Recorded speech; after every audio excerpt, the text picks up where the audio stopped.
Hello everyone. Yeah, we've got quite a lot of these Nutribullet 600 series coming to the repair cafe, and many of them have been turned away unrepaired. So I was going to have a go at this today, and I've tried it, and I've got a whole selection of Nutribullets. I've got about 6 in a row behind me, Nutribullet Central, and I've got a few repairs to do on today. So the first one's going to be when you have a failure of this part, which is the base of the blender. Right.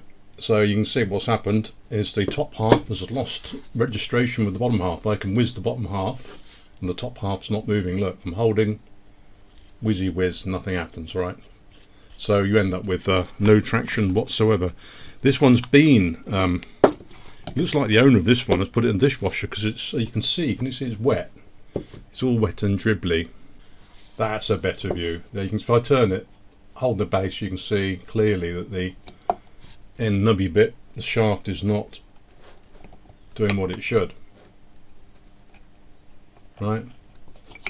So your things will remain unblended. Now it's wet, I've got to try and fix that. You can try and get these off, but I've tried before, and if you lever to your heart's desire you can get them off, but I think you do more harm than good. So this is what I do, right? So first thing to do is get some of the old love juice. It's not hair dye, it's isopropyl alcohol. It's just standard cleaning agents. The Americans call it isopropanol. And what we're going to do is water is miscible in this stuff, or this is miscible in water, so it's a good drying agent as well. So I'm just going to put a bit of that in there, down on the shaft. I've got to get that dry, that interface, before we can use it. And you can see, work it in there, and you can also see, if you look carefully, you can see all the little particles of metal coming out. Can you see them? Can you see them? All the gunk and stuff coming out of the joint and the wear. Can you see that? Now in some respects it might be advantageous to keep that in there as a kind of a metal filler.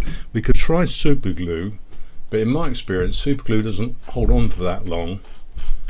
So what we're going to do is work some more of this isopropanol into there until we feel like it's clear. It's come loose now. It's actually quite wobbly. Maybe not an ideal candidate, but we're going to give it a go, right? So I'm going to obviously got to be careful with this, but you are repairers, aren't you? So what I've got is a hot air gun, which is for, you can hear it buzzing away in the background, used for surface mount soldering, but I can turn it down to something like 170, 180. Turn up the air, well turn down the air, it's too noisy. And I'm just going to dry this off, so I'll see you in a moment when it's dry. The name of the game is to make the water evaporate and the alcohol evaporate, so that we've got a clean, dry interface between the shaft and the rubber drive pulley, I suppose. So I'm driving at 219 degrees it's set to at the moment. So if you're using a hot air gun on this, like a paint stripper gun, be careful because you're going to melt it. Unfortunately we've got to get it up to near boiling point, I think, to drive all the liquid out, all the moisture out of the joint. Of course if you've got time you could put it somewhere warm and leave it there for 24 hours, but in the repair workshop or the repair cafe you've got to react quite quickly or someone's going to go home disappointed and their life will not be smooth, it'll be all lumpy because their blender doesn't work. So go back to your lumpy life. There's a bit of a concern actually, because we stick this on and it's slightly out of true, i.e. not, you can see it's rocking on the shaft though, this is worn out. Still see liquid down there, or aluminium. I think it's dry now. What do you reckon? I'm going to give it another minute until she's totally dry. I'm spinning that with my finger, by the way, it's not air blowing around. Come on. So if you've got temperature air gun, the air is set to 241 at the moment. If you've got one of these things, quite a few people at our repair cafe do have one. And you can often see it being used for melting, sleeving and, you know, and shrinking and doing all the things that it does. We also use it to warm up the toasted sandwiches, because often by the time we get them they're cold, we get the leftovers. Well, you know what I'm talking about, being a repairer yourself. Well, just goes to show, you never quite be sure. I just sitting there thinking, oh, it's dried out, and I'll give it a bit of spin. And look what came out. A mixture of aluminium powder, water and isopropyl alcohol, I presume. But now it's really loose. So I'm not sure if that's a good thing or not, but I suppose it's best to get the being a repairer yourself. Right, okay, so I think that's dry. Right, I'm going to leave that for about 5 minutes to cool down. Turn that off and I'll be back with you. Right, so yeah, it's dried out. I left it, it's dried out, I left it to cool down. It's cold to the touch now, maybe 10-15 minutes. You can see it's spinning freely on the shaft, nothing else is coming out, so I'm going to give it a go, right? So what we're going to use is, if I find it somewhere, is today we're going to be using Loctite stud and bearing fit. You can see it's a rusty old packet, and I've had this for some time, and I'll just zoom in on that so you can see this is 271. It's not perhaps the best one for the job. Locks and seals studs into position. Anyone that use this is if you're sliding a bearing on a shaft or something like that, you get it in the wrong place and you suddenly realise and it stops, and a minute later you go back and try and move it.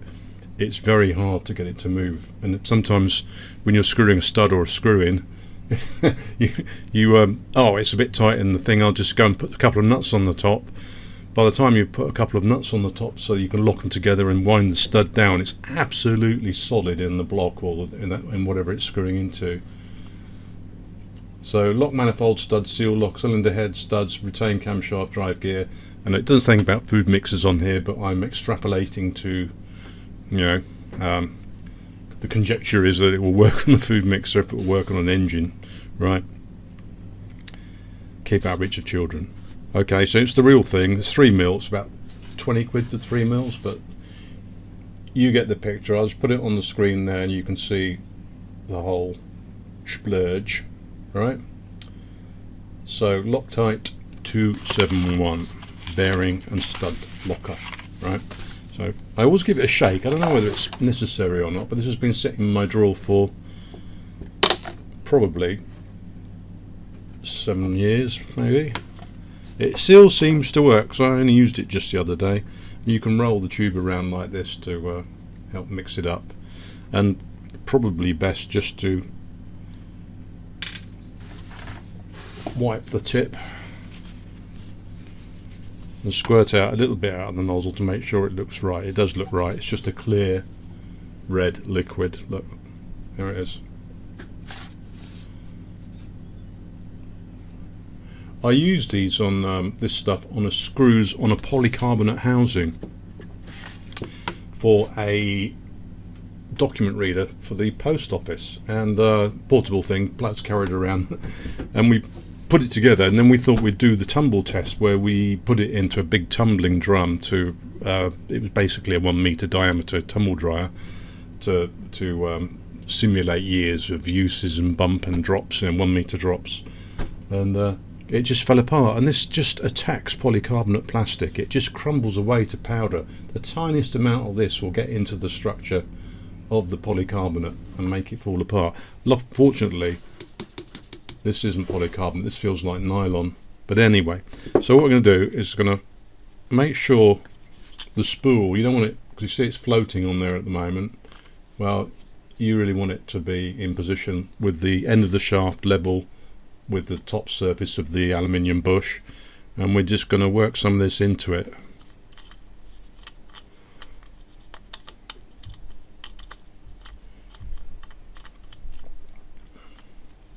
Get it down in the slot.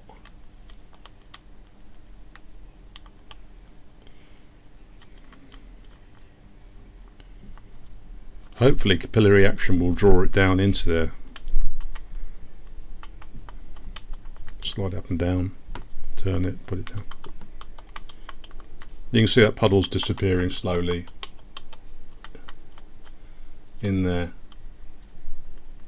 See that? If I squeeze it, it comes out.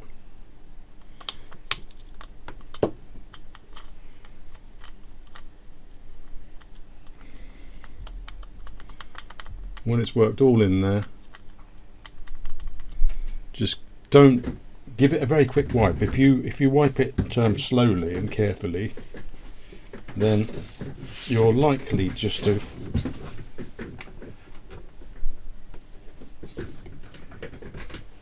if you linger with something absorbent, you're going to wick out the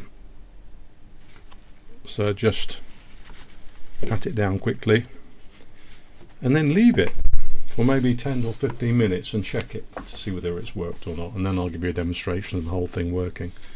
But Loctite 271, not too heavy to carry around with you, might save your bacon on more than one occasion, like this one has. Okay, so now it's set. It's really stiffly on there. Look. It says on the pack 15 minutes you can use it, but full strength in 3 hours. So tell whoever's using the blender not to use it for 3 hours, and it should be okay. If there's any update on whether this fails or not, I'll let you know. But I think, as far as I know, as far as I can tell, no one's come back. It's a good repair. So yeah, job done. Thanks for watching the Repair Club, and see you again next time. If you could subscribe down there by clicking on the little titty link, that would be good. Very good indeed. Thank you.